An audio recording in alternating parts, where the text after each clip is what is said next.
Kunda bari sabudu setani be ni dafen fla bela jeli ko ni oye jina ane adama ala ka ande isi ka antama abo fitna wa bari sabudu wudu be ko mo woni ci ko do adama den do be ko kele kele ka bi bo dina ko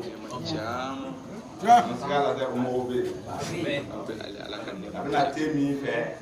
abe kumi ke nyoma fe abe ko be ke nyoma fe abe kumi fe abe to kuma iklo ko am to kuma iklo ko fa be na se ila ka yirila ka fala ko intete ka be ni araba de setan de ala ka ankishi umma ala ka ankishi umma wa setani ale de kele bi to ka ka te ta sigi abina ima miri la abi ni bela est-ce que ma fa de ko ala abi to ka mo ñu to la am ka ambe soroka ko jemi wuri jemi la be jama ay ni ko abina to sigi ni wakati ko tika ke kanga jamu kama awo jemi wuri ko ye est-ce que ala ta ko ay ko ni ñu mande ke ma ye ñu ma anye bala du mom kala no wuri yere de est-ce que ala ko yira laban tiɲɛ to a to la ba bi to la ko ne setani ye min bɛ na a ma jinɛ sira fɛ miiri na o la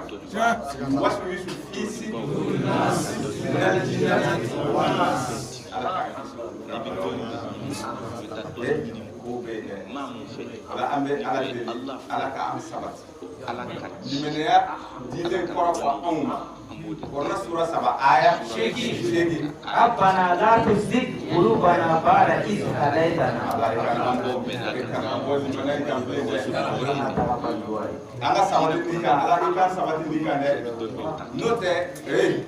ibi to kolkolo do bodina kula ka sroka sa adama kacha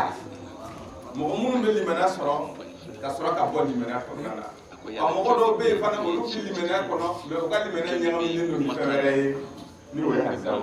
Alladhina amanu wa lam yalbisu imanuhum mun te ko da fana lu fana kafsa ni ko parce que ala ko ko lu do siratu kam munafiki ibe ala ta yi du da chogo taso kasama du ko ala ko la de ala yara de kan fo adala ala ka kuma fando la ka ba ala ka kuma fulo la ala ni du munafiki kasaro munafiku ka kibara ko na sura nani ko na abase di duru ani woro ko olu be fo jahannama siratre ke ko bo aya keme ako ima mbal ma ke no muso ko debe keme binani obe aya keme binani dina gere gere aya ajati akoko munafiku jati tewa ko be fo jahannama duguma innal munafiqina fi darakil asfali minan nar. ye akoko be mogo yeli mogo de be Allah la doniya abe jeni ka sisi le koroko afadi sire ama innal ladina kafaru bi ayatina sawfa nusbihim naran kullama nadjat qulubuhum badalnahum duran ghayraha yazuqul azab. ala ko yala o doni o doni bawo de be ne Allah kala o de be ne la doniya dina en wa ni de kanga adama de la doniya wa adama de be ne la doniya ka jumna be amu sorry o sa e ko ne mo ko don bo be ne ala dum bani mo ko ala te amaka fara o ko la fere no ko te mina ni ku kan de ga wuda tu ne ga wuda ni a kɛra fɛnw ye ni a kɛra muso ye ni a kɛra fɛn o fɛn ye Ala ko nɛgɛ la dɔrɔn n'i bɛ seli e kana seli ni olu sara o ka jan ma so ni munafiki ta e y'o yɔrɔ munafiki ale ye Ala dɔn ka ban ka Ala ta in kɛ k'a sɔrɔ ale a bɛ Ala ta in su ani tile n'i k'a ma ko seli tɛ gundo dɔrɔn fo kuma a bɛ fan bɛɛ kɛ ma a bɛ maka ko kuma f'i ye ka na Ala ka aya wuli kana sigi a la dɛ ko e b'a dɔn ni Ala b'a bolo Ala wɛrɛ fana b'a bolo min a bɛ min filɛ ka dinɛ kɛ mais a bɛ Ala ta in filɛ ka dinɛ kɛ Ala ka kuma de tɛ a b'o fila ɲagali aya de la Ala k'a kisi aya de olu ka tɔɔrɔ Ousseyn Ala kɛra mun de fɔra ye le premier laqad anzalna ayatin k'an ka to ka dugukolo yaala ka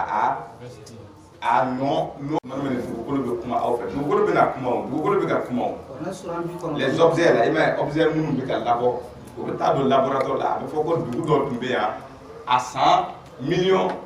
2 walima miliyɔn 3 miliyɔn 5 ko dugukolo dɔ tun bɛ yan mɔgɔ dɔ tun bɛ yan o y'a sɔrɔ e yɛrɛ ka so jɔlen bɛ yen e ka so jɔlen bɛ c'est-à-dire i ka piscine yɛrɛ labɛn jan piscine jama dugukolo de tun tɛ mɔgɔ dɔw de tun bɛ o yɔrɔ la Ala k'an dɛmɛ shahidu Ala ka kuma de ye tiɲɛ ye Ala ka kuma de ni a tɛ se ka monter kuma ni n'i y'a filɛ montage tɛ kuranɛ kɔnɔ kuma tɛ montage a tɛ comme hadisa ni sɔɔni ni a ma ɲɛ o b'a wuli ni hadisa wɛrɛ ye Ala ka kuma nin b'a nɔ na Décret immuable. c'est le décret immuable Chapitre 17, verset 58. Wala bi an tɛ kuma jɛ an bɛ kuma di shahidu ma mɔgɔ minnu bɛ fɛ ka jidiliw kɛ kuma na mɔgɔ minnu bɛ fɛ ka ɲininkaliw yɛrɛ kɛ an bɛ nin wagati kɛ ka ɲɔgɔn baro a bɛ adamaden hakili ye dayɛlɛ kosɛbɛ kosɛbɛ mɔgɔ minnu bɛ ni shahidu kuraw de la dɔw ye mɔgɔ kuraw de ye o tɛ whatsapp ninnu sira kan o ma se ka fɛn caman fana faamu mais shahiduya diyara u ye u bɛ to ka na yan donc kuma bɛ di olu ma kɛrɛnkɛrɛnnenya la walasa u k'u ka hami kow ni mun bɛ u hakili kɔnɔna na u b'a ɲɛfɔ an ɲɛna ni ɲininkaliw de don an bɛ ɲɔgɔn dɛmɛ ka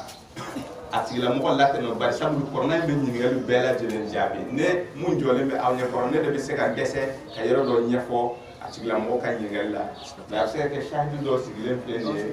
Gawusu Tarawele bɛ se ka kuma latɛmɛ a b'a fɔ ko bon a bɛ nin kɔrɔna yɔrɔ in ta a jaabi bɛ yen o n'a ɲɔgɔnna Ala k'an dɛmɛ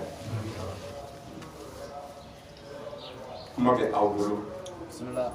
a bɛ ɲininkali kɛ ko merde témoignage bɛ minnu fana bolo a bɛ se ka témoignage kɛ a bɛ mɔgɔninfin bɔ fili la dɔw ka ko gɛlɛyalen don u fɛ o kɛra shahidu ye cogo min na a bɛɛ de bɛ mɔgɔ kalan kosɛbɛ kosɛbɛ bari sabu bi n'i kɛra shahidu ye dɔrɔn Mali kɔnɔna na n'i kɛra shahidu ye dɔrɔn yanni i ka faamu a kuma ka ca dɛ o bɛ suma sugu bɛɛ fɔ u taara o bɛ fɛ ka an ka shahidu dɔ muso minɛ an na o bɛ fɛ ka an ka shahidu dɔ muso minɛ an na mina shahidu ni cɛ gɛlɛn de don a ye muso ni furu nka taalen ye u nana ye k'a fɔ shahidu de don an balima bon parce que o de don mɔgɔ minnu bɛ yen ni u bɛ wele ko Ahlusunna wal Jamaa mɔgɔ caman b'u dɔn ni wahabiyaw ma ko ka ma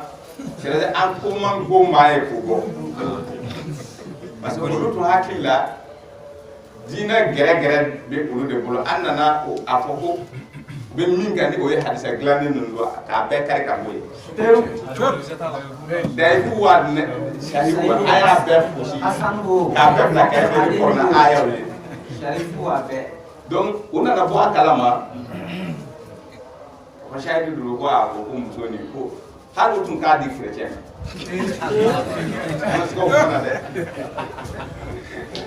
muso ni taara tile 40 kɛ de la o fɛ yen dɔrɔn o y'a minɛ k'a tɛ segin ka taa otaji donc e bɛ ninnu dɔw ye yanni a ka se ka faamu o bɛ ka yala k'a fɔ ko c'est-à-dire que ko nu be selgi ta kama da min shi ana shahidin do le dina kura dina mo shi ta tuwa nu be selgi ta wa da min shi da boy baye abe shahidin biya bi abe jamaine kama ko do de bon nunu na nyoma na nunu abe mo kama aka wala na aye mun de ka ko billahi mo mun yo fu tagama ke kuru de ulu jafa ko no te ko ulu abada ulu tu de ni mo so ma ko parce que chrétien ka sa ni mo so ko ala shahidu nu tara o dembuni na parce que muso ni jigine o tara dembuni yoro ina ama shahidu do be o be fa sele o tara o dem o be kelima kela ja o yo me o ko me ko e ka nunu de o be ka mo lu ko la to lega di ga fa sele kelma o be ka mo ja yende la o bora kala ma ka fo anga shahidu yere ani a denbon ana korake be kelma la ani a korake be kelma ko ba ko min fana mo su bi me ay ni mede la ilaha illallah din na na ke problème ako be ka sin ko ka ta bo shahidu ya ka ko bo ko no ko nu ko subhanallah ko nu ka dina ni mo je nyonte awye abika kuma di famwa pour que ka fawe ngele mu be shahidu dala ni ko na mine akuma ka cha ka sigidala hal ira ka du ko nana do kuma chama fo mais ala ka ndeme kuma chama ni be ko fe chende be cheni aka kuna abe nyeble me ati nyeti abe mu avancer ka dibo ti se ka wuli nga kuma ka cha de ala ka an sabati muso hadza amadi da na do ke ala ka ko no amadi de muso yi chorba ko kateta mena do be ka ko sege o yaye o ni ala je min bi ka fo ala min be kelente mena do be ka sibu ko doni be chorba ni biki ija wa beke ko kati de ni de ale dendi ale be akorodo ale ba dendi chrétien ma ko kasani ni yo ko be de ala kan de kasaro ambe su anga su kan yu ko fiye ambe seli sebebe anga seli la ka kemo ta ambe jaka bo o de jaka re bo no olu fana hakilla ko ambe nganya fe ko passé ango bugari te cheyo may bede fleni do wara de bugari ka kitabu te cheyo muslim ka kitabu chete dina kuma te he kelebe yande muslim mum ba bolo de la dar mum ba bolo chere de temine musa la yere de te chete haya kuma bebe donc am ko kambe ga ko le kafri bulu fana be ka anke ka donc alhamdulillah am tan don shaydu ama hakili si ko mun be ke awna abe teme ni bele jele be teme abe teme ni imu na dron ni sabal la dron abe teme abo mo la min sabale amba don ko mu ko ima ko yele ma dawda ka kibara so Quran so be sabal segi verset tan wuro la ka ci abe ka da ala kira la lam ni quoi moral monter ko kare monter ko aya faye ko sabali ko geleyaw ye sidimu soro ka mun ko na enye ko we kuma langolo me minte ni ye ko e ka sabali o sabali la kuma nunu ko Saïd Koulibaly ni ngali bi bulu Ousmane Koulibaly ebe sungalo ko inde la sungalo akanga nyini bi aha ambe delika la mera gifo problème la wa comme ambe delika asungalo yeli la mera gifo aha kalo yeli ba ko sungalo yeli ambe sunda aha ila ba ke teni problème parce que ay ba yi ko tamantai aha esi am sira tara di mo wa akoko ni sira kalo ko na dro ki kasu ala dano ma Quran sura la aya kɛmɛ bi seegin ni duuru. faman shahida minkum ash-shahra falyasum. Siraw ka ca an balimakɛ Usman. Awɔ n'a yera ni i dalen b'a tigi la i bɛ sun, ni i dalen t'a tigi la i yɛrɛ b'i ka kalo ɲini. Kalo wɛrɛ tɛ ɲini bilen. Jumɛn? N'i ye sunkalo daminɛ sisan, i tɛ kalo wɛrɛ ɲini bilen. I bɛ tile 30 de sun. E bɛ tile 30 de sun k'i k'a dafa. Quran sura 2 aya kɛmɛ bi seegin ani duuru an y'o kuma kɛ ka ban. K'i k'a dafa. I k'a dafa o kɔrɔ kalo bɛ se ka ye k'a sɔrɔ a ma dafa. Kalo dɔ in bɛ se ka don kura ye. Kalo mun jɔlen don e bɛ ka mun sun bɛɛ. Kalo wɛrɛ bɛ se ka don a dɔ in kɔnɔna na. C'est-à-dire kalo wɛrɛ bɛ se ka bɔ k'a sɔrɔ dɔ in ma dafa, tile 30 in ma dafa. Tile 30 de dun fɔra i ɲɛna. A ko ni kalo in jɔra Quran sura 2 aya kɛmɛ bi seegin ni naani minnu tɛ se ka sun daroya kama voyage tɛ bana tɛ mais ale tɛ se ka sun yɛrɛ de ka gɛlɛ a ma k'a ka to ka misikina kelen kuma bɔ ni a ka sun ye a ka to ka misikina kelen kuma bɔ ni a ka sun ye ni o ye a tɛ se ka sun maintenant a b'o kumaden de ta ka taa di ma Quran sura 58 verset 2 ka taa bila 4 a 4 na a ko mɔgɔ minnu bɛ yen ni o bɛ baga ta k'a sɔrɔ k'u kanto u furumusow ma olu ye u furumusow kɔw kɛ o ba kɔw ye a ko o tigilamɔgɔ ninnu u kana gɛrɛ muso ninnu na kafoɲɔgɔnya la parce que ne Ala ye u nɔ minɛ f'u ka woro sa parce que kuma min bɔra a da kuma cɛjugu de don impoliya kuma ba de don ko ba fila marabaliya kuma de don fa tigilamɔgɔ k'o kuma de dilan walasa a ka da a muso fɛ ko n'o tɛ n'a dara a muso fɛ a bɛ k'a fɔ ko a muso y'ale ba ye mɔgɔ bɛ da a ba fɛ wa donc comme a y'a a muso kɔ kɛ a ba kɔ ye ko f'a k'o dilan f'a k'o kuma bɔ o kuma bɔli a nana ni jɔn ka hɔrɔnyali ani sun kalo 2 ka tugu fo ka taa fɔ ye maintenant sisan mɔgɔ mun tɛ se k'o kalo 2 sun y'a ye a ko k'a ka kuma bɔli kɛ ni misikina 60 ye misikina 60 kalo 2 ye joli o la kalo 2 ye tile 60 donc kalo 1 ye tile 30 de a ko o Ramadan kelen ko fɔ ye ko ni sereyara mɔgɔ dɔw tɛ se ka kalo ye mɔgɔ dɔw ɲɛ an buluma ye mɔgɔ dɔw bɛ yen o yɛrɛ ye fiɲɛtɔw ye ne e ko fɔ e k'a ye n'a fɔra k'a yɛrɛ ni dara la i b'a i ka sun dun ka taa dafa a banna a bɛ faamu bi yɛrɛ an ka kalanfa kuma jara o don a da sera o ma a ko k'an ye lolow sigi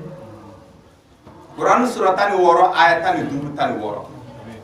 a ko Quran sura 6 aya 97 ne Ala ye lolow sigi lolo ninnu bɛ kɛ ka aw kanda ka dibiw kɔnɔna na ka kow ɲɛ jira aw la dibiw kɔnɔna na ani baw kɔnɔna na lolo de bɛ kɛ ka fɛn caman ɲɛnabɔ tile y'a nu don tile binna bi e mago tɛ k'a fɔ k'i b'i jɔ de ka tile lajɛ n'a binna o don o don an bɛ to k'a lajɛ an ka application ninnu na tile bɛ bin wagati min na ani tile bɛ bɔ wagati min na e delila ka bɔ k'a lajɛ ni tile bɛ bɔ tuma min na e delila ka bɔ k'a lajɛ ni tile binna wa don o don ya application bɛ radio sow b'a fɔ k'a fɔ tile bɛ bin bi ka bɛn 18h ni hakɛ lolo de b'o kibaruya d'i ma lolo fɛ o bɛ dɔn quoi donc ni kalo bɔra Mali territoire la bi i ma c'est-à-dire que ka wuli k'a fɔ k'e bɛ to ka kalo yɛrɛ lajɛ e mago t'o la yɛrɛ ale y'o nɛɛma kɛ adamaden ye bi kalo bɔra Mali territoire la walima a ma bɔ Mali territoire la application b'o yira lolo b'o yira i la a faamuna a maintenant ko bɛ danaya de kɔnɔna na ni i dalen tɛ nin si la ni i ɲɛ ka ɲi fana donc sisan i b'a dabila i b'a fɔ ko mɔgɔw bɛ min fɔ i dalen t'a la i bɛ tɛmɛ n'i ka kalo lajɛ ni i y'a ye tuma min na i b'i ka sun don ka taa dafa a banna tile 30 a faamuna tɔgɔ ma an bɛ ɲininkali kɛ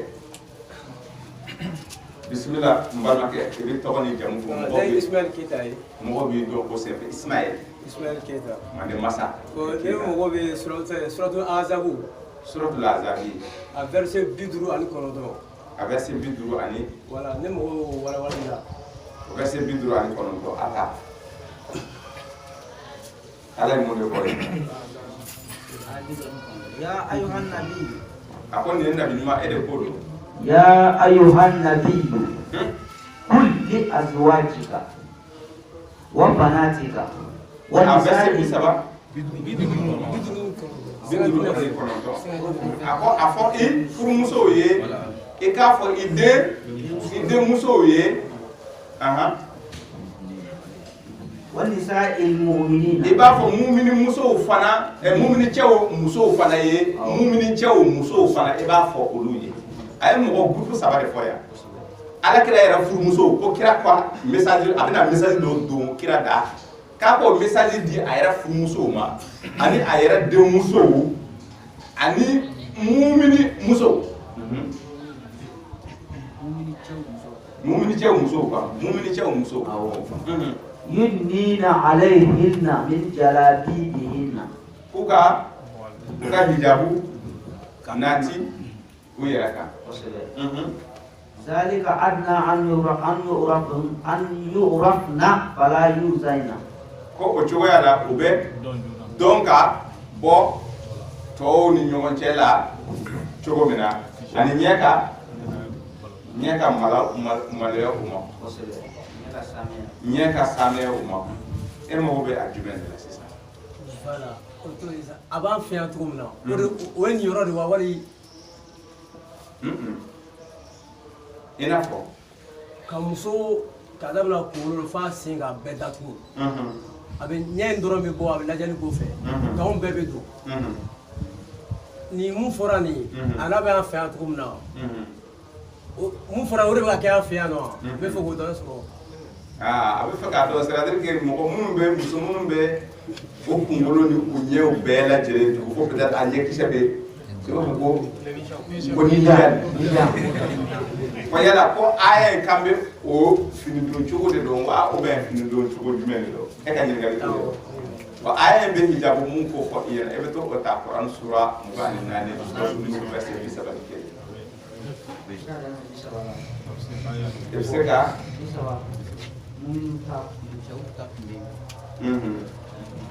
wa kullil mu'minati abi saban kele aya bi saba akɛ bi saba ni kelen an mago bɛ bi saba ni kelen de la quoi kullil mu'minina yaghuddu min absarihim wa yahfazu furujahum ako aw cɛw minnu muminiyara c'est-à-dire que minnu y'u ka danaya sigi ala kan ka ban ala danaya don a fɔra i ye o ye kitabu jigi bɛ o ye olu de ko don maintenant o cɛ ninnu k'u ɲɛ ɲɛnafilɛ suli ɲɛ fara biri ɲɛkisɛ da la voilà k'i ɲɛ fara biri ɲɛkisɛ da la i ɲɛkisɛ da la k'i ɲɛnafilɛ suli donc o la n'an bɛ tagama an bɛ to k'a kɛ ten de an bɛ dɔɔni c'est-à-dire que an b'a ɲɛ filɛ dɔɔni n'an kɔni sera ka sira ye dɔrɔn i b'a tɔ datugu i bɛ to la fo i bɛ taa bɛn remorque dɔ ma walima pɔnze dingɛ a bɛ k'a faamu an bɛna nin tafsiri k'i ye quoi walasa ka se k'a faamu fini don cogo nin yala finman ka jigin o de ko dɔn wa fini don cogo jumɛn de don kɔrɔla de bɛna a fini don cogo f'i ye maintenant n'i ye mun jidi ka tɛmɛ kan o ye kungo ye baasi foyi t'a la a faamuna o k'u ɲɛ ani jumɛn u ka kurusi jala fana fo k'a tanga fo ka u ka kurusi jala minɛ donc n'an bɛ tagama fana an bɛ to k'a kɔlɔsi n'a a sirilen don quoi nka nalen kuma de don quoi nin bɛɛ nalen kuma de tɛmɛ n'a ye. zalika azka lahum ko de b'u lasanuya ko de bɛ aw lasanuya maintenant a bɛ mun de fɔ muso kibara kun ko la wa kullil mu'minati sisan a sera mumini musow ma yaghdudna min absarihinna o kuma kelen de fana fɔra olu fana ye k'u k'u ɲɛnafilɛ ni suli donc an y'a fɔ muso ninnu u kan k'u ɲɛdaw da ka tugu ka ɲɛkisɛ fɔ ka sɔrɔ o kelen de dun fana fɔra an ye an dun t'o kɛ an fana kan ka nin ja c'est-à-dire que ka fɛn dɔ dabiri an an ɲɛda la ka wo fila ni wala an fana kan k'a kɛ ten ni muso y'u ta bɛɛ datugu o c'est valable cɛw fana bɛɛ k'o ta bɛɛ datugu donc i tɛ se ka musow ta k'a fɔ ko o kɔrɔ de musow ta k'u ɲɛw ɲɛda bɛɛ de datugu mais cɛw ta la k'a sɔrɔ a fɔlɔla cɛw de la e taara i bala muso la fo muso k'a ɲɛ datugu muso dɔ a cɛ de t'a donc n'o de kɔnte don i kan ka anw fana cɛw kan ka o ɲɔgɔnna kelen kɛ minnu ye o baara kɛ olu cɛw kan ka o ɲɔgɔn kelen de kɛ mais an ɲɛ b'a la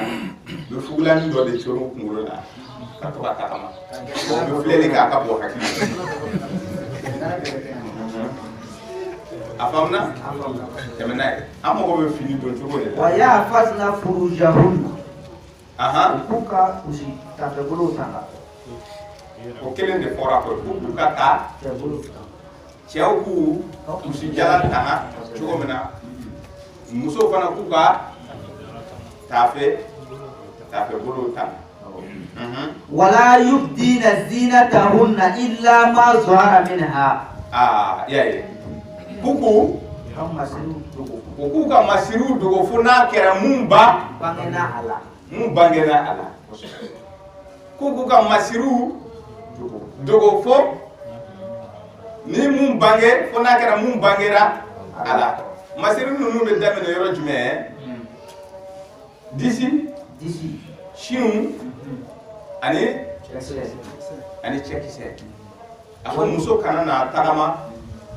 a ka ni sen gosi cogoya la min bɛ a cɛlafɛn in ka mankan bɔ k'a ka a disi da wa a kana na sɔn disi ni mɔgɔw k'o ye fo n'a bɔra mɔgɔ dama na donc a bɛ na ni listi dɔ ye k'a d'i ma minnu tɛ se ka muso ni furu a fa o a dɔgɔkɛ o a burankɛ a yɛrɛ den cɛmanw a b'o cite ka jigin ani denmisɛnnin fitinin minnu tɛ cɛko ani musoko dɔn ka bɔ ɲɔgɔn na olu bɛ se ka muso disiw ye ani fɛn mun bɛ a cɛ la mun kan ka taa n'olu y'a yɛrɛ ko fo n'a bɔra o c'est à dire que ko muso k'a yɛrɛ sutura fo n'a bɔra masiri mun bɛ bangeja muso ka masiri dɔ bɛ bange a bɛ faamu na masiri jumɛn de bɛ muso la ko a bɛ bange ko ni baasi t'a la mais dɔ in kɔni a ko ko mɔgɔ man kan tɛ kɛ ye o ye a di disi ye ani a bɔ bara a bɛ faamu a bɛ tagama kɛcɛ muso sɛbɛ ko tɛ a bɛ tagama c'est à dire que a ka silipu forme bɛɛ bɔlen don suratul azabi b'o de fiyɛ a burumuso modèle yɛrɛ bɛ yen sisan suratul azabi kɔnɔ sɔrɔ 33 verset 33 a ko aw Mohamed Lamine ko muso ko a kana bɔ i n'a fɔ jahili muso bɛ bɔ cogo min na donc série regarde mon dos olu masiri ninnu tɛ man kan tɛ k'a ye mɔgɔninfin muso yɛrɛ ka masiri a ko si ye masiri de ka ko de fɔ ko muso ka fini don cogoya la a bɛɛ ka sutura ani a duguma a cɛkisɛ k'a bɛɛ de ka sutura wa ko n'a bɛ tagama a kana dugukolo gosi cogoya la min b'a cɛ la yɛrɛ a ka mankan bɔ parce que n'a ye mankan bɔ dɔrɔn i bɛ yen de lajɛ o a bɛ ka faamu ni adamaden normal ni ala bɛ adamaden dɔn dɛ cɛw bɛ min fɛ a bɛ k'o de ɲɛfɔ ye ko o ka sutura ni muso dɔw bɛ yen sisan kare kɔnɔna na e bɛ bali k'o ye dɔrɔn o si bɛɛ bɛ kɛnɛ k'a sɔrɔ fini b'u la c'est-à-dire u bɛ fini yɛrɛ seere cogoya la ka si in bɛɛ bɔ e ɲɛ b'a la a ɲɛsin bɛ i ma depuis i bɛ k'a kɛ ten ala ko k'i k'i ɲɛ suli depuis i b'a suli fo i bɛ dɛsɛ suli la i bɛ k'a lajɛ ala yɛrɛ ka to k'a lajɛ inna nafsa la'amaratu bis-su'i illa ma rahima rabbi kɔnɔ suratan 2 ayat 7 kɔnɔ suratan 2 ayat 7 ko ni bɛ mɔgɔ sama ka taa juguman de la adamaden ni Yusufa tumana mina aye muso ni ya ɲini ni a bolila a tilala muso la tuma na a yɛrɛ de bɛ ka ala bɛ ka nin bɔrɔ bɔ ani Yusufa a ko ko pourtant ko tiɲɛ yɛrɛ la ale ni ye ale yɛrɛ ye fɛn in kan ko sɔɔni ka yɛrɛ tun bɛ sɔn muso ni comme ala ye nɛɛma de kɛ ka badamini ale ni o ko jugu cɛ quoi ko munna ko bari sabu mɔgɔnifin ni bɛ mɔgɔ yamaru k'a sama ka taa juguman kɛ de la adamaden ni bɛ taa dɛ hali n'i ɲɛ cɛ kunkolo bɛ yɛlɛma hali n'i ɲɛ cɛ kunkolo bɛ yɛlɛma e yɛrɛ yɛlɛma cogo cogo i t'a muso minnu ye accident sugu dɔ provoqué a bɔ accident u bɛ accident sugu dɔ provoqué dugu in kɔnɔ a ka bɔ hakili la mɔgɔ caman bɛ bɔ ka bin dugu in kɔnɔna na a ɲɛ bɛrɛbɛrɛ a constat yɛrɛ a constat kɛra i bɛ taa Sini ani musow ka baya ani u ka silipu dɔw yɛrɛ bɛ numéro sɛbɛn silipu kan ni kuma min ye tiɲɛ dɛ o bɛ fini don cogoya la a bɛɛ de filɛ nin ye donc e b'a ye siɲɛ kelen i b'a fɔ a ye n t'a lajɛ ne ye mun min ye i ka ji dɔn i concentré e bɛ to k'a lajɛ fo i bɛ sira bila i bɛ yɛrɛ ye a ko ko muso kana fini don o fo n'a bɔra masiri la masiri min bɛ bange mɔgɔ si ma deli ka a ye ko e bɛ ka bukulu de lajɛ ko e ye accident kɛ olu ye masiriw de ala bɛ dɛ ko muso ka bracelet ko sanu de bɛ walima kɔnɔ de bɛ muso tɛgɛ la k'e tora o lajɛli la ko e ye sira bila olu tɛ masiri yɛrɛ dɔ de bɛ muso yɛrɛ farisogo masiri de don ka masiri dɔn a masiri mun ye naturel ka sɔrɔ nɛgɛ t'a la dɛ a si ye masiri de ye muso si ye masiri de ye a bɔbara ye masiri de ye ninnu ye masiriw de ye quoi masiri mun c'est pas la peine i ka masiri wɛrɛ don a la hali n'a y'a sɔrɔ o bɛ soutien don a la sisan o bɛ fo i y'a ye comme muso b'a dɔn ko si ye masiri ye o de nana ni soutien ninnu ye quoi u bɛ a kɛ k'a jɔ k'a ɲɛ walasa cɛw k'a ye maintenant n'u y'a kɛ yanni o ko o datugu n'u bɔra i y'a ye ko n'u bɛ bɔ k'a fɔ musow ye n'u bɛ bɔ k'u ka fini don cogoya la a ka u ni muso tɔw ka dɔn ka bɔ ɲɔgɔn na n'i ye ninnu ye dɔrɔn cɛ yɛrɛ la ni a suturalen don cogo min na i tɛ fɔ a ye mais o muso kelen n'a donna a ka so kɔnɔ ka u ka bɔ di a fɔ cogo di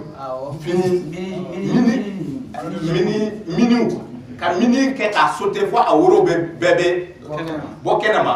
ka fini seerelen don i b'a fɔ ma ka sakini don a kɛrɛ la a bɛ tagama ta tuma dɔ n'i y'a ye mɔgɔ minnu bɛ ni mɔgɔ molobaliw don de tiɲɛnikɛlaw don olu tɛ maloya a ma ɲɛ tɛ maloya parce que ale yɛrɛ de ye o jira a y'a yira k'a fɔ ko ale ye jahili muso ye donc mɔgɔ minnu bɛ yen ni o ye jahili cɛw fana ye donc u b'a wele quoi u b'a wele ka taamasiyɛn k'a ye k'a yir'u la ka fɔ ils sont intéressés mais n'i ye muso labɛnnen ye a disi bɛɛ datugulen don k'a ka fini jigin cɛ yɛrɛ la i n'i ka molobaliya bɛɛ i t'a fiyɛ i t'a fɔ parce que ɲɛ bɛ maloya ma donc muso minnu bɛ fini don o de ye hijabu ni ye quoi hijabu ni ye hijabu mais hijabu tɛ a tɛ fini dɔrɔn ko fɔ quoi hijabu bɛ sutura de ko fɔ o de kɔsɔn a b'a fɔ n'i donna so kɔnɔna na so kɔnɔ ye hijabu de ye quoi n'i donna so kɔnɔ n'a y'i diya i b'i ka fini bɛɛ bɔ ka bila o de kɔsɔn a b'a fɔ ko i b'a fɔ kuranɛ sura 24 verset 58 k'i kana to denmisɛnninw ani mɔgɔ tɔw ka don i kan wagati dama dama wagati min i bɛ i ka fini tɛ e la mais i bɛ sutura kɔnɔ parce que i bɛ so kɔnɔ donc hijabu ye ka fɛn datugu kɔrɔna bɛ nin bɛɛ ɲɛfɔ an ɲɛna balaminina o de ye hijabu ye balaminina de ye hijabu ye a bɛ faamu hijabu walasa k'a développer walasa ka se k'a faamu sisan a bɛ se ka kɛ yiri dɔ yɔrɔ dɔ bɛ i bɛ taa sɔrɔ kamelenba ani sunguruba ka ɲɔgɔn sɔrɔ yɔrɔ dɔ don o mɔgɔ fila o ye ɲɔgɔn sɔrɔ yiri dɔ ju la u bɛ fɛ ka se ɲɔgɔn ma mɔgɔ sabanan ka bali ka bɔ dɔrɔn i b'a ye u bɛ ɲɔgɔn bila k'a kɛ i n'a fɔ u tɛ fosi la mɔgɔ sabanan ni kɛra hijabu ye a donna u ni ko dɔ ni ɲɔgɔn cɛ voilà n'o tun tɛ o tun bɛ tɛmɛ n'a ye mais mɔgɔ sabanan ka nali ye o bali o ko bali ka dɔn mɔgɔ sabanan in kɛra hijabu donc hijabu waralen don hijabu tɛ fini dɔrɔn ye k'a coro i yɛrɛ la donc muso minnu bɛ u yɛrɛ bɛɛ coro k'a datugu baasi foyi t'a la ka ɲi a faamuya mais min kan ka datugu o de fɔra i ye maintenant n'i ye tɔ fara kan k'a bɛɛ datugu i kungo ye ɲɛnɛ filɛ k'a suli ni ala b'a fɔ kuran sura 15 aya 88 ko ka ni i ɲɛ sama ka taa mɔgɔw ma ne ala ye nɛɛma kɛ minnu ye dugukolo sanfɛ yan k'i ɲɛ bɔ o fɛ i y'a ye ɲɛnɛ filɛ in fana anw hakili la ko a filɛ o dɔrɔn tɛ c'est à dire ka fɛn filɛ mɔgɔ dɔ bɛ yen i bɛ taa sɔrɔ fɛn bɛɛ b'a bolo fini ɲumanw b'a bolo bolimafɛn ɲumanw b'a bolo so ɲumanw b'a bolo fɛn bɛɛ b'u bolo quoi donc e bɛ to k'u lajɛ k'i ɲɛbɔ o fɛ ala ko k'i kana o kɛ donc o ye k'i ɲɛnafilɛ suli donc ni e m'o kɛ ça veut dire k'i ɲɛnafilɛ suli voilà i b'a tigi ye nka i tɛ a nege i tɛ a nege quoi ka to k'a filɛ k'a nege ala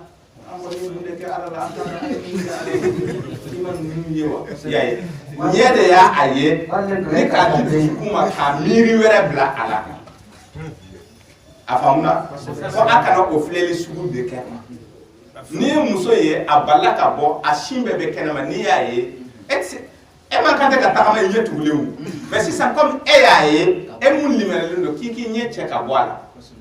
jahili muso de don kana to k'a filɛ fo k'a nege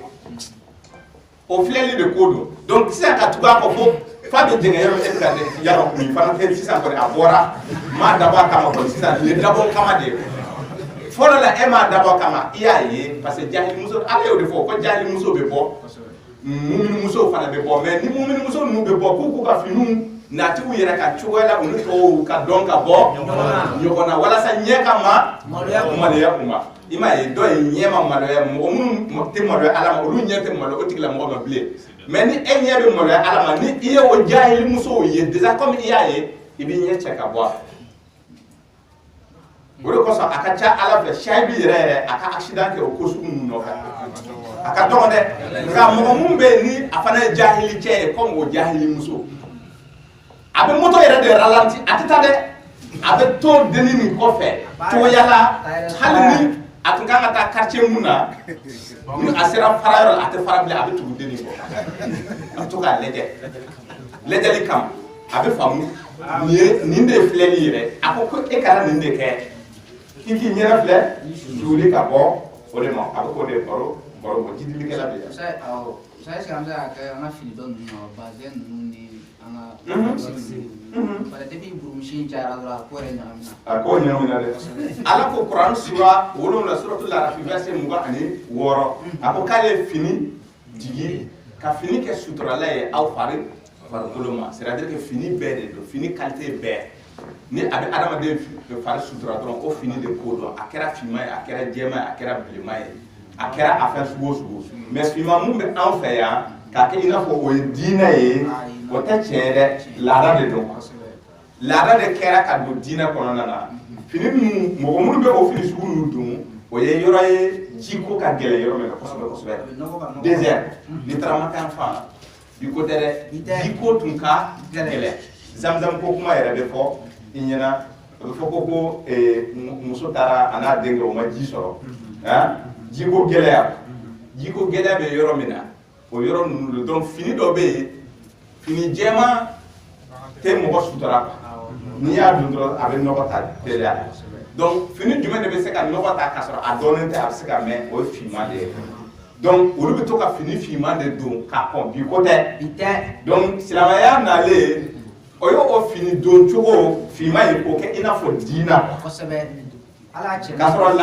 laada de don hali a fini tigɛ o kelen de don ka fini tigɛ ka bila gɛlɛngana na yen n'i bɛ bagan gɛn fɛn dɔ bɛ a b'a nɔrɔ a sen na donc n'i ka fini sauté a ka ca ala fɛ a t'i sɛgɛn kosɛbɛ donc o fini sauté cogo fana o ko ko o fana ye diina dɔ ye a faamuna voilà finman tɛ jɛman tɛ bilenman tɛ fini de fɔra ko fini jiginna ka aw farikolo sutura donc a kɛra bazin o a kɛra façon i bɛ se k'a don muso bɛ se k'a don a yɛrɛ la k'a yɛrɛ sutura ni a bɛ bɔ cogoya la a ka fitinama yɔrɔ bɛɛ datugulen don fo n'a bɔra min bɛ fo n'a bɔra masiri min bɛ bange donc ala yɛrɛ jɛnna n'a ye muso ka masiri dɔw bɛ bange olu masiri ninnu fana tɛ fitina masiri bɛɛ b'o fana dɔn an y'o kuma fɔ ka ban fitina masiriw bɛɛ fɔra i ɲɛna o ye cɛkisɛ ani disi yanfan ninnu ye ala k'an dɛmɛ ɲininkali wɛrɛ jumɛn bɛ yen muso kunkolo n'i taara un Corinthien de ta chapitre 11 ni ma f'i i b'a a ye mun de kosɔn musɔrɔ bɛ don mun de kosɔn musɔrɔ tɛ don musɔrɔ don kun ka musɔrɔ kɛ i kunkolo la a don kun jati a ko ko muso k'i kana bɔ cogoya si la ni i bɛ cɛ kunna fo i ka taamasiyɛn bila i kunkolo la ka yira k'a fɔ i sigilen don cɛ dɔ kunna. Allahu Akbar. Verset 5. Encore. 1 Corinthiens, verset 5. Chapitre 11, verset 5. Est-ce que verset 5? Mais toute femme qui prie ou qui prophétise sans avoir la tête ouverte. Non, car si une femme n'est pas voilée, qu'elle se coupe aussi les cheveux. Avec femme, il y a un gros euro de l'année anga te ma référence di mo ma avec mo la femme là 1 Corinthiens, on peut commencer depuis verset 6 jusqu'à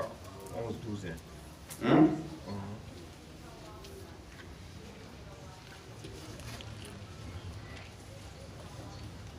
Vous mettez 2 Corinthiens de tout.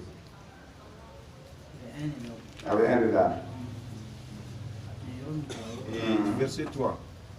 Je veux cependant que vous sachiez que Christ est le chef de tout homme, que l'homme est le chef de la femme et que Dieu est le chef de Christ. Chapitre 11 plutôt. En chapitre 11, verset 3. Verset 5. Non, verset 4. Tout homme qui prie. À cause c'est pourquoi, à verset 10, c'est pourquoi la femme, à cause des anges, doit avoir sur la tête une marque de l'autorité dont elle, une marque de l'autorité, autorité est tchèque, dont elle dépend. C'est-à-dire que niveau tchèque pour Nakaban, 1 Corinthiens chapitre 11, verset 10. Hein? Et voilà, au dedans. À propos, Mousso, il est tchèque pour Nakaban. Il m'a dit que ça ni Mousso pour me donner mais les copains à Danga. Na daele na akmuro daele ko mele ka badanga olu kuma nunu sera hal wirate mulu yo o te o be ka ban kitabu munu ma de boro imbe Allahu akbar tawta ni linjila kuma ni be mais danga te de ama fo ko muso be danga de akoko muso kana bo na be che kuna fo akasoro ay tamasem bla akuna mena muso mumbe ni ate cɛ kunna walasa kare kɔnɔna na hey sɛbɛn ninnu kɔnɔ ko dɔn bɛ dɛ e bɛ se ka muso dɔ ye muso min bɛ diya i ye i bɛ yeli de kɛ walasa a k'a di dusukun ma o de kɔsɔn a b'a fɔ k'a ka muso furu muso min ye aw diya Kuran sura 4 aya 3 e ye muso dɔ ye muso nin ye cogo y'i diya tiɲɛ yɛrɛ la maintenant e bɛ fɛ k'a dɔn a furulen don a ma furu normalement musɔrɔ kan ka a ko ban ni musɔrɔ b'a kunna dɔrɔn kana ɲininka a bɛ cɛ dɔ kunna mais ni musɔrɔ t'a kunna e kan ka a ɲininka parce que a tɛ cɛ kunna ka o kɔrɔ de ye ni musɔrɔ t'a kunkolo la dɔrɔn a tɛ cɛ kunna ko muso gana de don donc n'i y'a ye dɔrɔn bɔ a nɔfɛ tugu a kɔ i ka taa fo u ba kana ɲininka yɛrɛ a furulen don walima a ma furu i bɛ tugu a kɔ dɛ n b'a fɛ k'a ka yɔrɔ de ye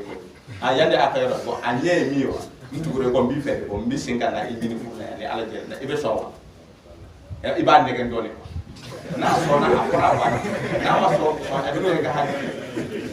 donc walasa ka e kana muso jɔ k'a ɲininka i furulen don walima i ma furu musɔrɔ de y'a taamasiyɛn ye Allahu Akbar. a bɛ faamu Ni muso b'a la i kana jalaki bilen. wala ni musɔrɔ b'a la kana jala Kana jalaki. n'a b'i kɔnɔ k'a jala k'a furu kana jala bilen o de ko don dɛ k'a jala k'a furu o de ko don dɛ k'a jala k'a jɛnɛya o ko tɛ dɛ mais nin na a fɔra ko n'an bɛ bɔ an ka an ɲɛnafilɛli suli ko n'an bɛ bɔ an ka fini don an na fini ma an farikolo datugu a bɛɛ kun ye an kana ala sɔsɔ mais o ma se ka ala sɔsɔ k'i yɛrɛ bali yɛrɛ mais o sa de kuma kalafa segi kuma de kan i b'i kan kɔrɔ ta dɔɔni quoi ouais a kun y'o de ye quoi a ko kalafa Gawusu Tarawele mankan na a bɛ dugu ma aw ɲɛ t'a la a ko mais pourtant a ye kuma mun fɔ c'est pertinent hein fini don cogo ka fini jigi i yɛrɛ la il faut que ɲɛkisɛ yɛrɛ datugu sa c'est-à-dire que ko nin bɛɛ lajɛlen sutura in bɛɛ lajɛlen k'a ma fɛn bɔ jɛnɛya la foyi bɔ a la parce que ni ye suratu ahzab in filɛ ka aya 59 filɛ a ko ni a kumakan yɛrɛ filɛ n'i y'a kumakan yɛrɛ filɛ a ko yudnina alayhinna min jalabibihinna c'est-à-dire o kɔrɔ ye fini min b'an na an ka an kunkolo ou bien k'an farikolo yɔrɔ min ni fini ma se k'o datugu n'a ye a ko zalika adna an yu'rafna c'est ko n'i y'o kɛ o de ka ɲi ni i dɔnni ye fala yu'zina mɔgɔw kana na i tɔɔrɔ aw fala yu'zina i kana na mɔgɔw tɔɔrɔ a b'a fila bɛ ta mais an y'an ɲɛnafilɛli a fɔra ko an ka n'o suli ko an ka ɲɛnafilɛli suli an y'o suli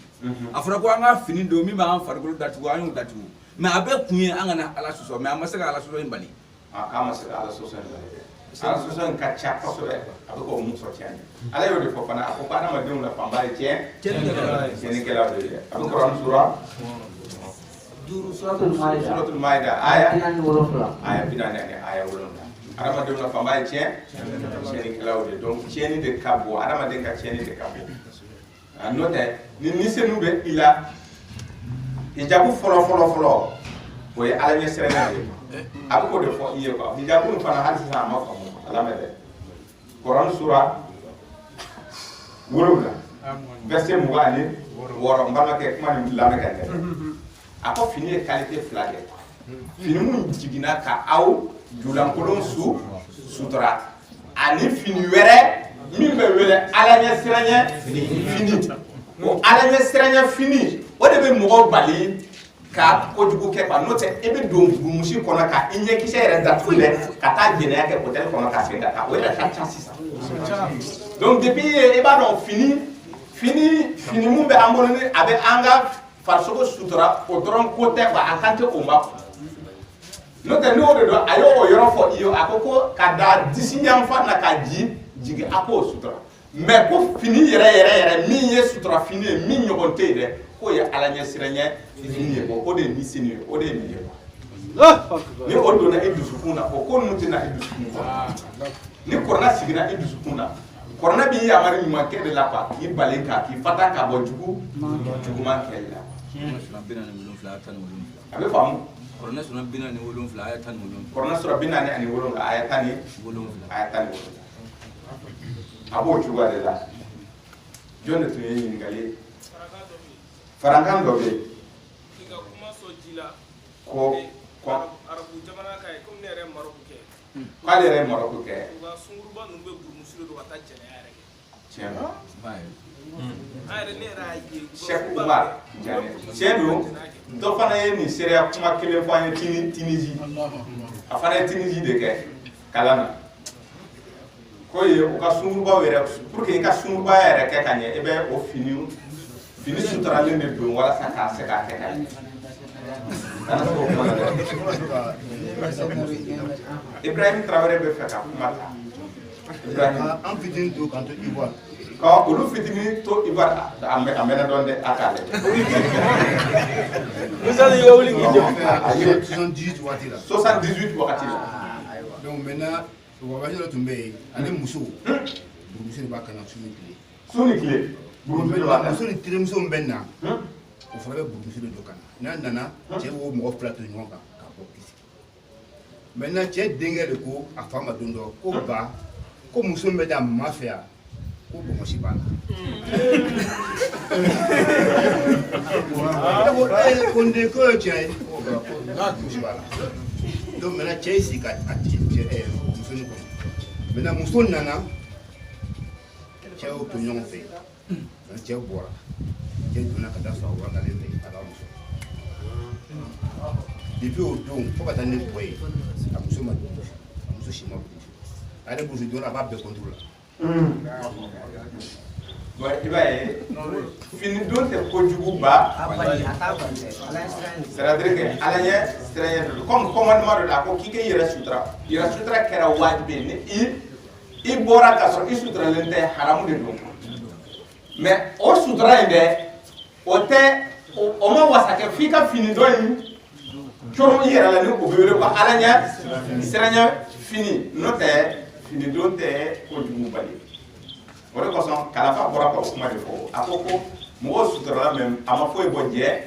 jɛnɛyaw la dugu in kɔnɔna ani yɔrɔ caman mun de y'u jɛ fini qualité filanan mun ko bɛ fɔ ye kɔrɔna sɔrɔ wolonwula suratul arafi verset 20 ni wɔ wa ala ɲɛ siranya fini tɛ mɔgɔw la a ka dɔgɔn kosɛbɛ kosɛbɛ kosɛbɛ ala ɲɛ siranya dun tɛ se ka sɔrɔ f'i ka ala ka kuma de minɛ ala ka kuma de tun tɛ bugari kɔnɔ a tɛ muslim kɔnɔ o de kosɔn i y'a ye o ye tiɲɛ ani bataraya ɲagami donc misɛnninw tɛ se ka sabati u la parce que misɛnninw de cira ka na ala kira ma kɔrɔna sɔrɔ 42 a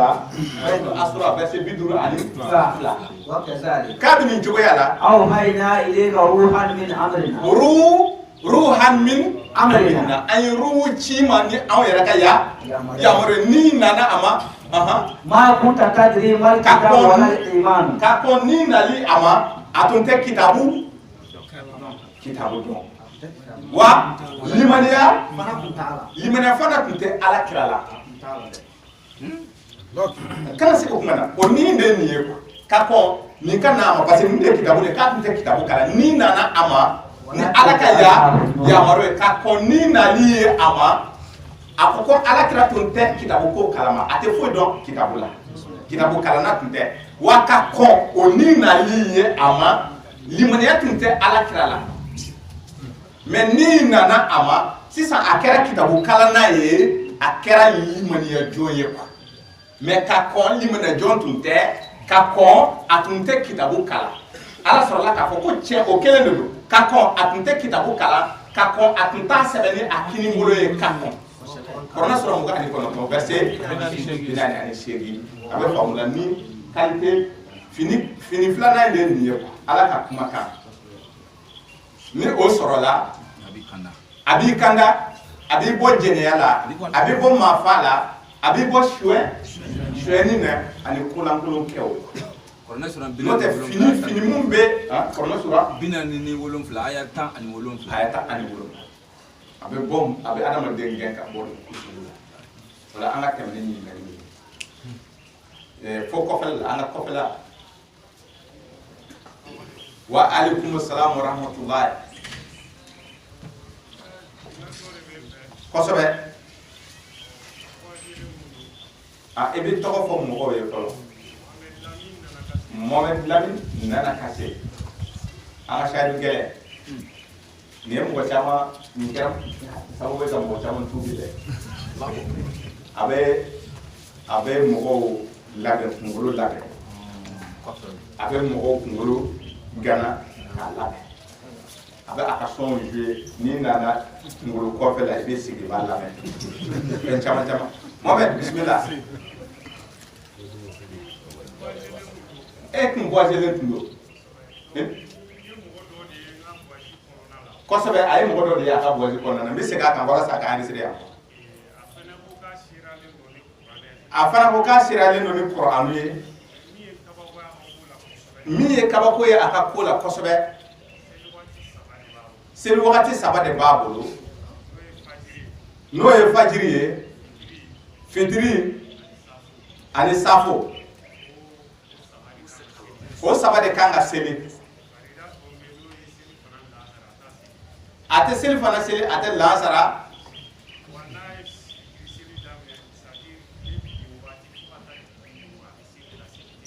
n'a ye fitiri daminɛ a kɔni b'a la fo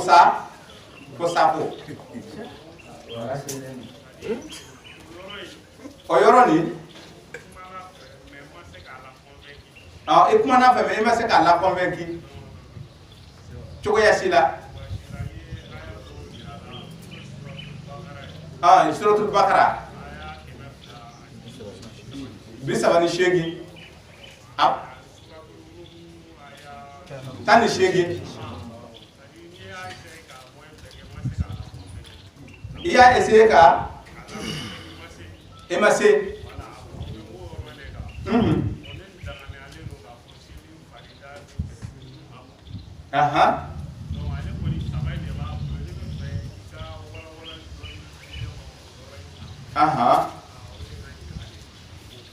ala ka ande mais ama fitri dalu dima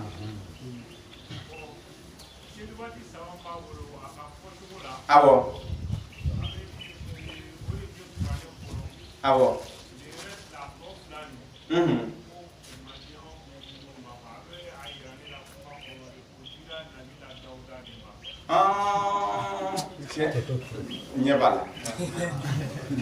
donc ça veut dire que aba donc a fo avec kitabu kono ka fo c'est le wakati wera be minte ni ye nga ote an ko ye mais ama fitri ta indi ma wa ama dalu yoro do fo ifo eya vous savez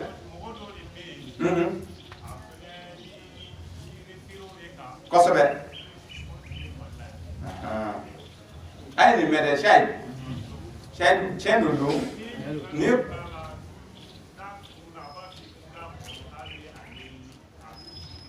kosobe chendo korna tigi do be o be wakati sabade seli chendo ni donna internet kono coranis ni ya sebe c'est qui prie 3 fois par jour avec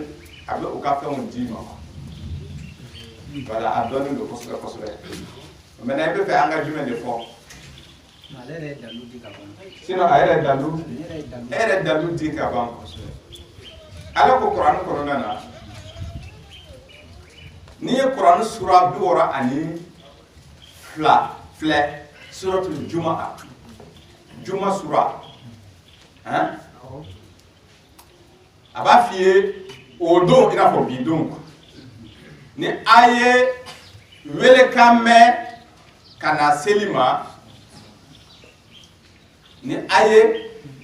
aya konoton ya ayyuhal ladina amanu limana jawde kodo iza nudiya lis salati min yawmil jum'ati juma do ya fe na awelele kana selima fas'au ila zikrillahi wa zarul bay'a aya koma ya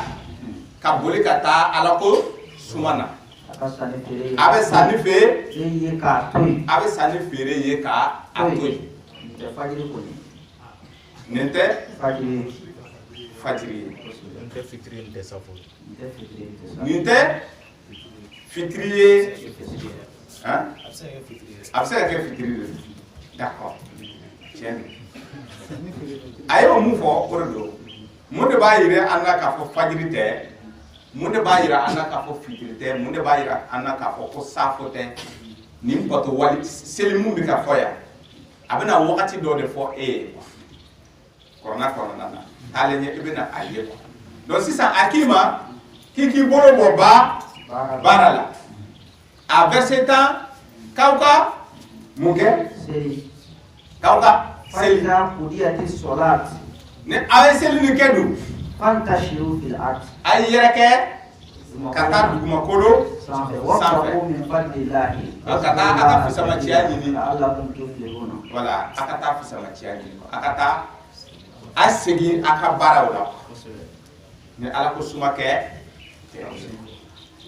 am mu defam ni may maintenant c'est ça korona sura muga ani wolo duru suratul furqan verset binan ani wolo la ko ma do dima korona sura muga ani wa huwa alladhi ja'ala lakum al-layla libasan wan nawma subatan wa ja'ala an-nahara nushura ala yesu fela ke lafiya wakati awma kan kle ganfɛ la kɛ wagati ye aw ka balo ɲini wagati ka kle ganfɛ la kɛ balo ɲini ye aw ye et c'est lui qui vous fit de la nuit un vêtement du sommeil un repos et qui fit du jour un retour à la vie active. A bɛ se kuma in kan kɔnɔ sɔrɔ 78 la. verset kɔ 9 10 a ko ne Ala ye sufɛla kɛ lafiya wagati ye aw ma quoi a bɛ sinɔgɔ a bɛ lafiya a ko ni dugu jɛra tile ganfɛla ne y'o kɛ balo ɲini tuma ye aw ma. Kuma bɛ ka faamu maintenant sisan a ko ju dalajɛrɛ don ni aw welela seli la k'aw bɛ baara mun na a k'a bila a ka boli ka taa Ala ko suma in na o ye fajiri ye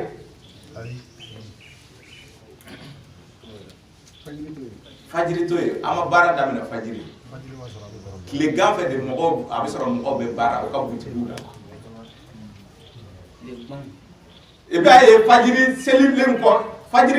kɔfɛ de i bɛ mɔgɔw ye o bɛ u ka baara yɔrɔw ma gɛn parce que tile bɛ o y'a sɔrɔ tile bɔra sisan mɔgɔw bɛ taa u ka baara yɔrɔw la maintenant o don ne a bɛnna jumadonya fɛ ni seli welela k'e bɛ baara mun na k'i ko i bolo bɔ a la i ka taa Ala ko suma in na mais ni i tilara Ala ko suma in fana k'i ka segin ka taa baara ma n'i tilara seli la k'i ka taa i ka baara la fitiri fana tɛ parce que fitiri b'a sɔrɔ sisan mɔgɔw bolo bɔra baara la o bɛ ka don u ka sow kɔnɔ u bɛna taa so bon fitiri kɔfɛ balo ɲini tɛ yen quoi k'a fɔ ko aw tilara o fitiri seli la a ye taa balo ɲini tile o fana tɛ yen donc seli dɔ kɔni bɛ tilegan fɛ ni an balima kɔrɔnatigiw olu panna o seli kan olu ko ko o seli tɛ o ka dɔn ni danna ye kɔrɔnako la nka an ka taa fɛnw ta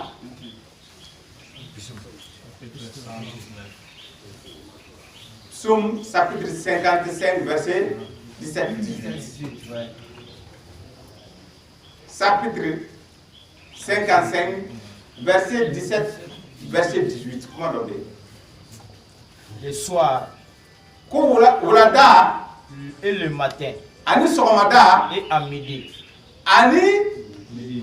tile camancɛ. Je parlerai. Ale bɛ kuma Ala fɛ. Et je m'ouvrais. Ale bɛ et je m'ouvrais. Ale bɛ munna. Et il attendra ma voix. Ala bɛ n ka mankan mɛn. Dawuda bɛ ka a ka bato wagati. A ko wuladaw sɔgɔma ani tilegan dere midi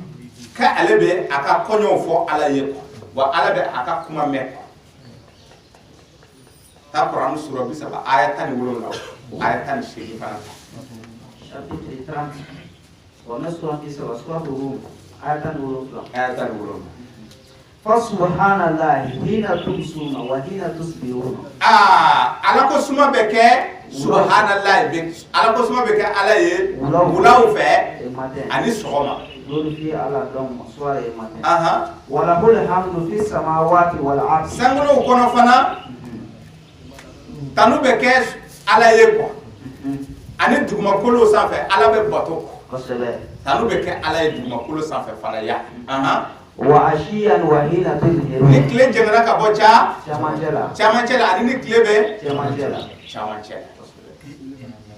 K'a fɔ ko o de ye seli ye n'i ma da la taa Kuran sura 7 ta. Comme seli ko kuma ma fɔ subhanallahi Ala ko suma de fɔra a b'a fɔ ko seli ko kuma tɛ taa Kuran sura 7 ta. Aya laban aya 200 ani aya 6.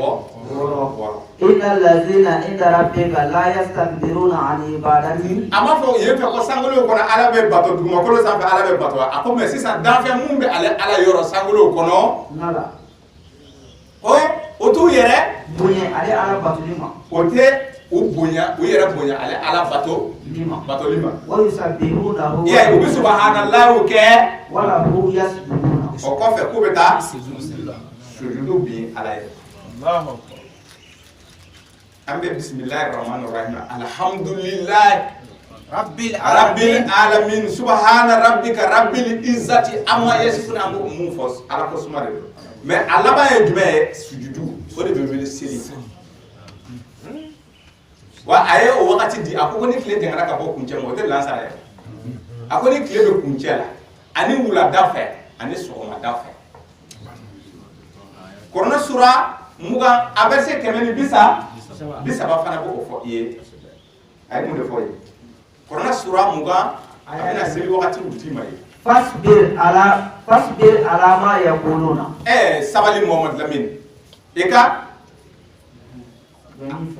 o bɛ mun fɔ la c'est-à-dire que kuma minnu bɛ ka fɔ i ma e ka sabali o ma wasabbih bihamdi rabbika wasabbih bihamdi rabbika y'a ye i ka i ma ko suma ma ko suma i ma sanuya ko fɔ i ma ko suma i ma sanuya ko fɔ i ma bato qabla tulu'i shamsi ka kɔn tile bɔ bɔli ɲɛ kabla ka kɔn tile ka bɔ ka kɔn tile ka bɔ wa qabla ghurubiha ani ni ka kɔn tile binni ɲɛ tile ma bin ka kɔn o binni ɲɛ tile binni ɲɛ wa min ana'i layli ani su wagatiw la fasabbih wa atrafa ala ko suma kɛ ko kura tile ninnu fila la la'allaka tarka a dɔ la jɛn k'i ma a dɔ la ala bɛ jɛ i ma a bɛ ka se wagati min f'i ye ala bɛ n'i wasa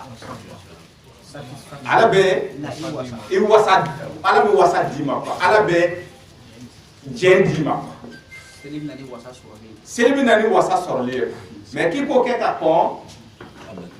fajiri ɲɛ o ye jumɛn ye o ye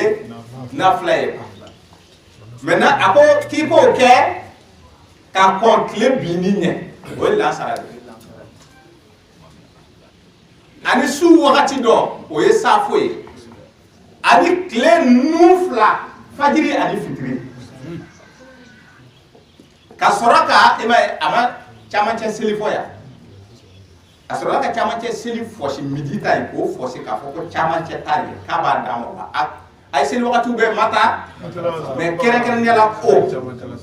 o camancɛ seli o de ye midi la seli ye Dawuda a bɛ Dawuda bolo a bɛ kiraw bɛɛ lajɛlen bolo midi la seli parce que seli bilara kitabu kɔnɔ ka kɔn bi ko tɛ donc camancɛ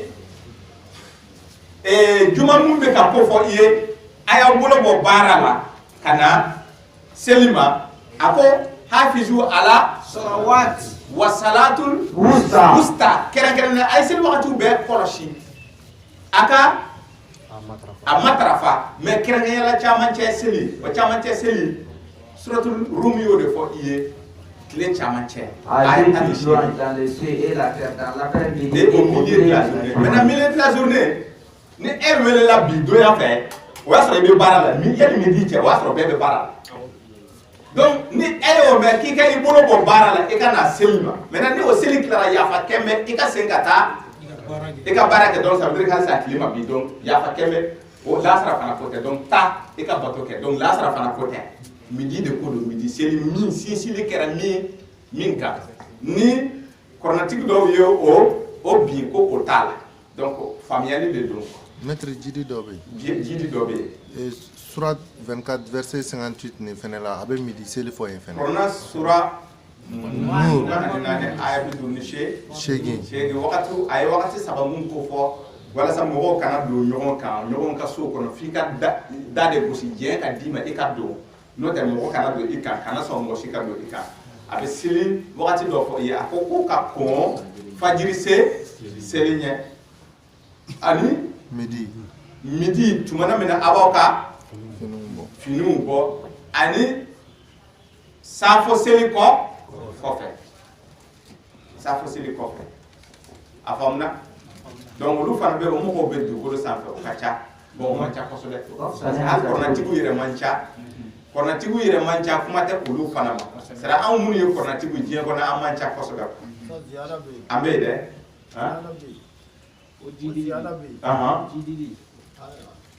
Suleiman Maïga nin yɛrɛ kuma de ba a ka kuma kɔnɔ parce que ale ko ko seli wagati min dira Dawuda ko e kuma bɛ ban ko karamɔgɔkɛ ni mun ye baro kɛ k'a ye kuma ban suratul an'am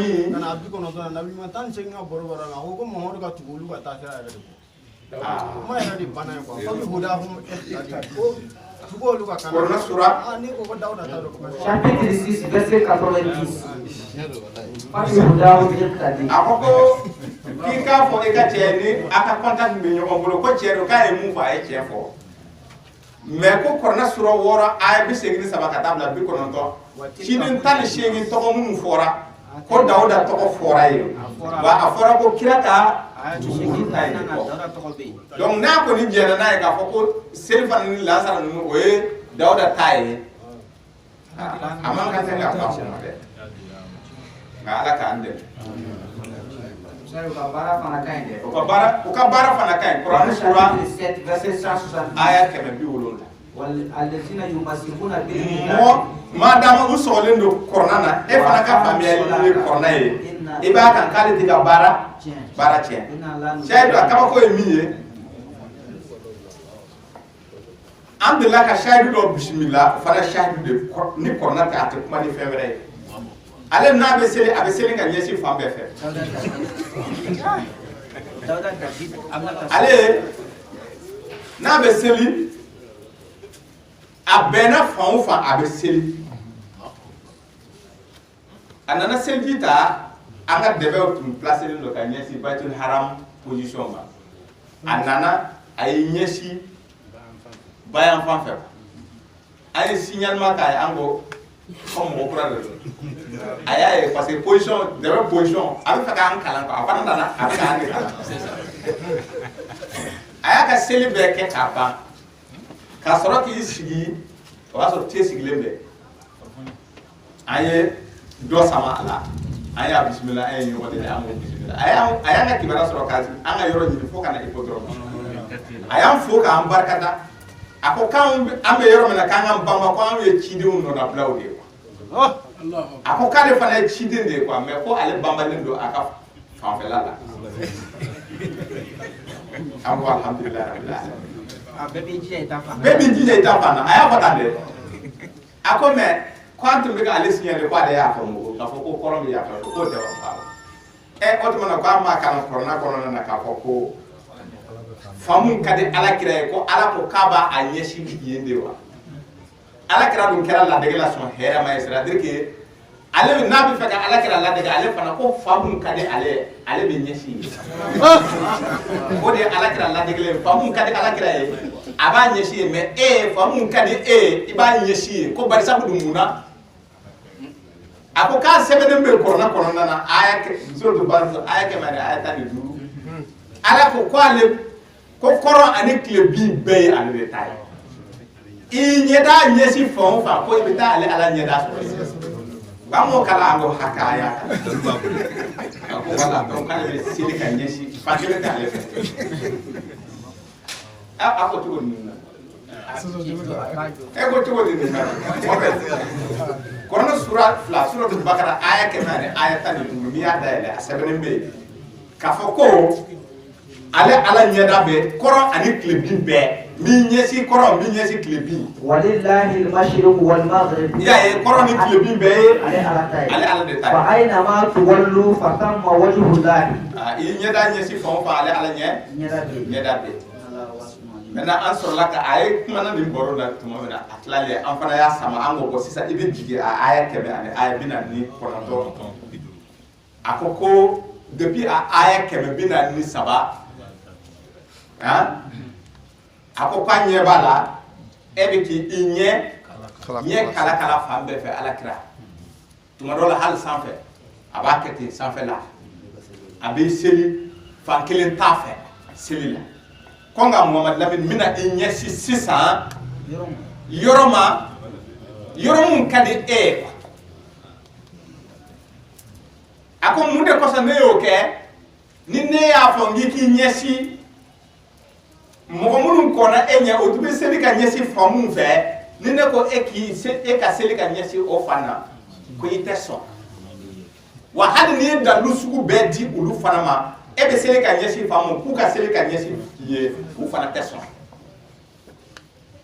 a aya kɛmɛ ani aya 48 ala sɔrɔla k'a fɔ ko ne y'aw ka ɲɛsi fan bɔ ɲɔgɔn na Baitul Aqsa Baitul Haram Quran sura 17 la a verset fɔlɔ a ko ne ala de Baitul Haram ani Baitul Aqsa duga ka taa diɲɛ maa bɛɛ ma donc a ko Mohamed Lamine a verset suratul Baqara verset 49 verset 50 a ko Mohamadu ko sisan ka daminɛ sisan ko e bɛ dugukolo yɔrɔ o yɔrɔ ko Baitul Haram fan ɲini e ka seli ka ɲɛsi ye wa aw minnu bɛ kira nɔfɛ aw bɛ dugukolo fan o fan aw fana aw ka Baitul Haram fan de ɲini a ka seli ka ɲɛsi ye mais ka sɔrɔ verset dɔ in ala b'a fɔ ko kɔrɔ ani tilebin bɛɛ ale ala de ta ye k'e ɲɛda ɲɛsi fan o fan ka seli k'ale ala bɛ yen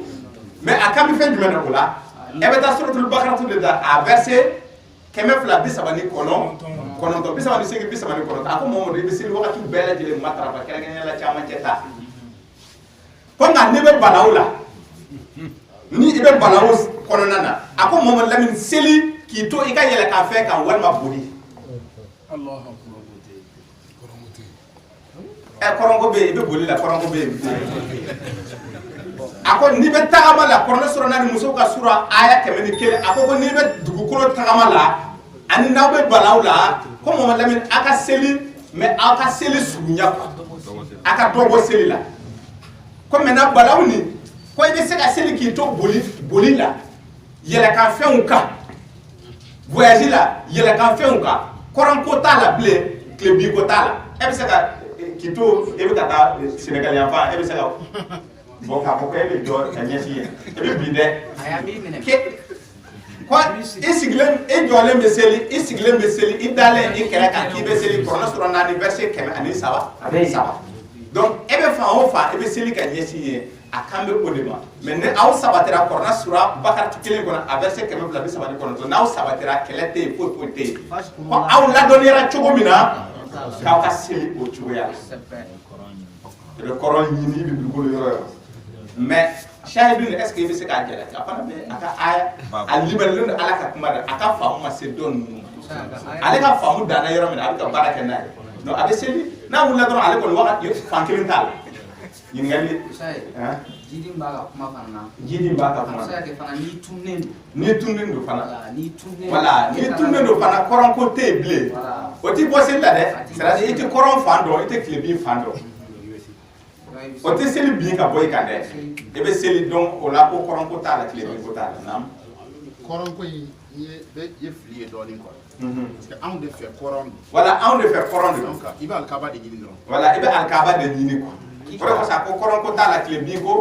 t'a la k'aw ka Baitul Haram position ɲini mɔgɔ minnu bɛ Baitul Haram fan dɔ olu bɛ seli ka ɲɛsin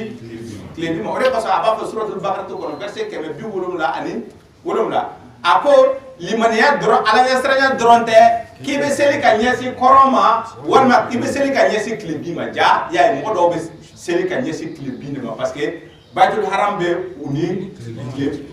tilebin cɛ quoi donc olu bɛ seli ka ɲɛsin tilebin ma maintenant an minnu bɛ yan an bɛ seli ka ɲɛsin kɔrɔn ma parce que alikaba bɛ fan dɔ la donc c'est comme si sisan alikaba i ka alikaba ta centre la dɔrɔn n'i bɛ seli ye e bɛ ɲɛsin so in fanfɛla la dɔrɔn tout autour rond. mais Usai Naam. Voilà, an de b'a wele ko kɔrɔn a tɔgɔ yɛrɛ ko kibla quoi. Voilà, kibla. Ɲɛsin fan. An de ɲɛsin fan. Voilà. A tɔgɔ de ye ɲɛsin fan ye quoi. An de bɛ to k'a wele kɔrɔn donc fili kumaw de don. Kibla. Kibla. Ɲɛsin fan. Cheikh Najara. O de tɔgɔ Cheikh Najara. Ne bɛ ɲininkali min kɛ, n bɛ fɛ ka ɲininkali kelen de kɛ ani farankan dɔ. K'a fɔ sayidu bɛɛ lajɛlen. O ye farankan ye jumɛn ye? O b'a daminɛ farankan na. Sayidu kɔrɔba ninnu bɛɛ lajɛlen bi diya sa mɔgɔ dɔw bɔlen bɛ sa ko ko kɛmɛtiw ne yɛrɛ teri caman b'u la mais aw kɔni filɛ jugu ye a caman t'a dɔn de wa caman bɛ arizako in de kɔnɔ o tun b'o de kɔnɔ kosɛbɛ u y'o ɲɛɲini fo k'a dɔn tiɲɛ tɛ ka tigɛ a la donc ka tigɛ a la o de tɛ ka tigɛ silamɛya yɛrɛ la siɲɛ kelen o sen kalan u y'a ye tiɲɛ yɛrɛ la ni i bɛ arizako in lajɛ dɔrɔn i tɛ foyi y'a kɔnɔ bon u nalen ko kalansa u y'a ye fili minnu b'a kɔnɔ a bɛɛ bɛ ka bɔ bon u dun tɛ kuma ni hadisa ye u bɛ kuma ni kuranɛ de donc ko karamɔgɔ minnu bɛ yan nɔ a y'a lajɛ aw ka don u ka gurupuw kɔnɔ u bannen tɛ dɛ u fililen de don a caman kelen bɛ su ye su dun kan ka lakunun de donc n'a donn'u ka gurupu kɔnɔ u bɛ ayaw de ta k'a fɔ ne bɛ kuranɛ dɔn ka ban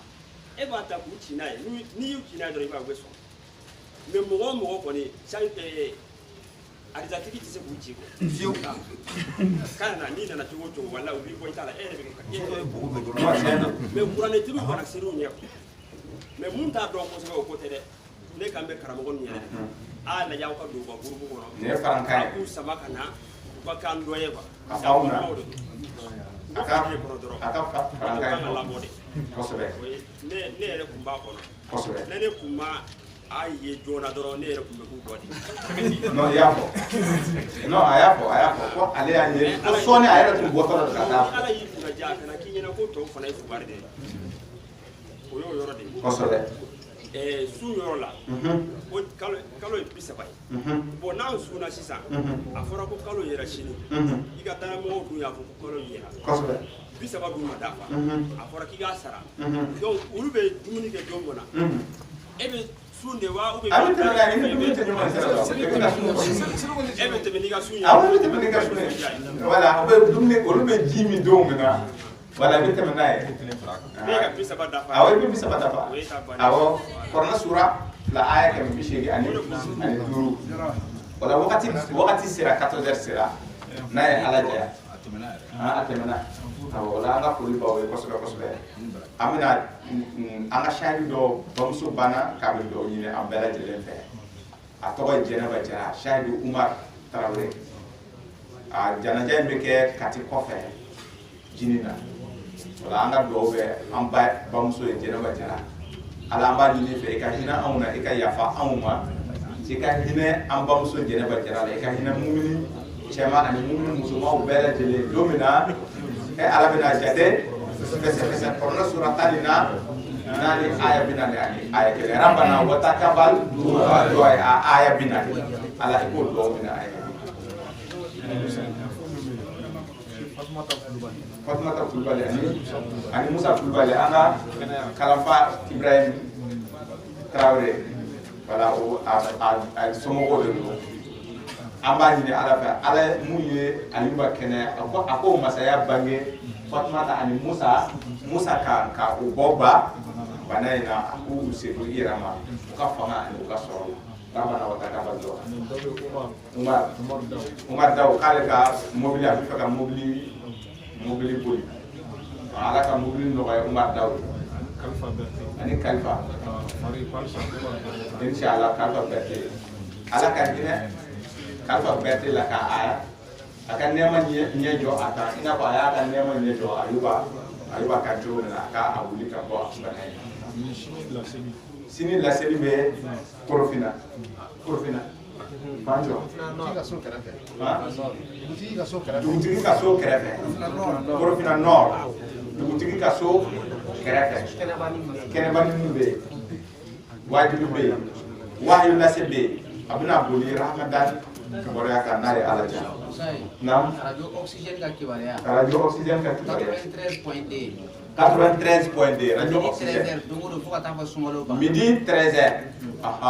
midi 13h dongo fo ka taa fɔ sunkalo banna kalanfa jara imam jara a ko o ye radio oxygène ta 93.2 dongo don an ka lasiri bɛ tɛmɛ sunkalo bɛɛ ka daminɛ midi ka taa bila 13h ani an ka shahidu Sabalibugu shahidu an ka foli b'u ye kosɛbɛ olu fana ye radio so ta Dakan a fréquence ye 94